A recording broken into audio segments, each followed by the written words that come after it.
Hey, good morning. We are talking this morning about encouragement. I'm Angela Brown and I'm here with Omun.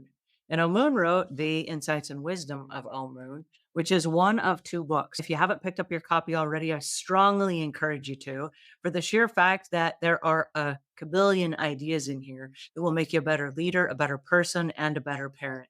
In this Live with Impact series, we have Omun joining us to unpack the messages that will give you hope and will enlighten your life with wisdom and guidance on how to be the best version of you. So please help me welcome Omun. How are you today?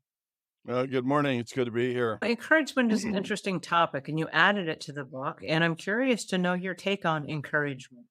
What do you believe about encouragement that is part of every part of our day? In our life, we're surrounded by things happening to us all of the time. If you have children, a lot of unexpected things are happening, and training things are happening, and teaching things are happening.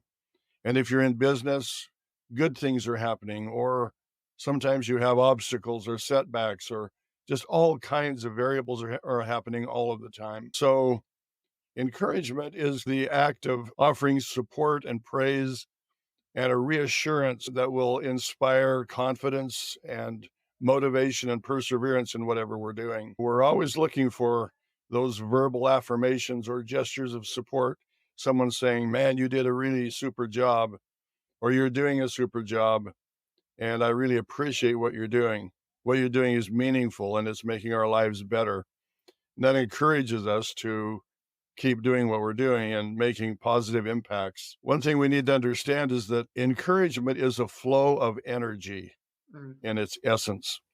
And whenever we interact with people, there's an exchange of energy. Encouragement is a positive energy. We're surrounded in a world of both positive and negative energies. If you follow what's happening in the world, it's easy to become discouraged and distracted. There's a lot of negative energy that flows through all of those things. We need to be aware of the way energy flows and the way we interact with others, and to make certain that the energy that we share is a positive, encouraging energy. Because if we're surrounded by this encouraging energy, it makes everything better. Our ultimate goal is health, happiness, and harmony. And encouragement supports all of that. With our health, people are looking at different kinds of diets, which is the best diet. And so you have to do some experimentation. But every place you look, you want to be encouraged. And when you try a new diet, is this working? And if it's working, it should encourage you. And you say, well, gee, that was really nice.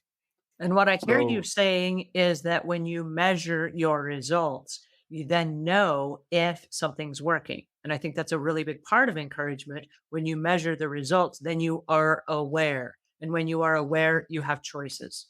I think the interesting part of encouragement is the opposite is discouragement. And many of us recognize the discouragement in our lives and not necessarily pay attention to the encouragement. So many of us will say, I'm just really discouraged. I'm just really frustrated. And that's what we hang our hat on, not, oh, I have this emotion and this energy that's in my life right now. And what is the opposite of that? Because the opposite, you always say that there's an equal and opposite reaction.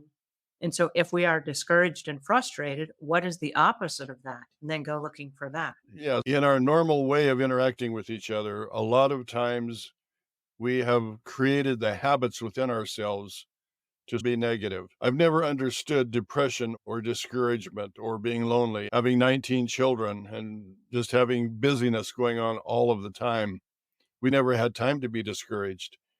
We never had time really to be depressed. You had to get on with the next thing to make it work. Depression is sort of when energy turns inside of you.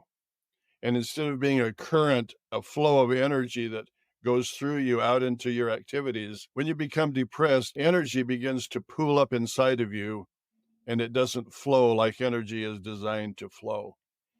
It's hard to be depressed if you're engaged in productive activities or interacting with positive people. It's hard to be lonely if you're interacting with people in a positive way and you're getting feedback from people. If you're lonely, you're probably sort of isolated and you go into a shell and the world looks gloomy. And all you have to do, like you say, is look for the opposite. What would be the opposite of this? If I'm lonely, What could I do to not be lonely? But realize that there are groups, there are church groups, there are clubs, there are associations that you can interact with.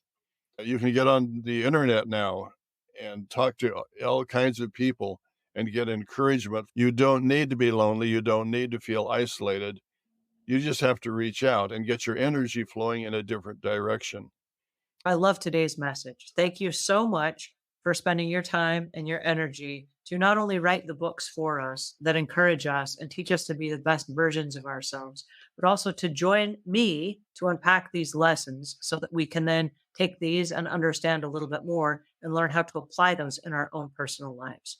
So, from my heart to yours, I want to say thank you for all of this encouragement. It's my pleasure. It's been fun. Alrighty, that's it. And until next time, have a great week and be the best version of yourself.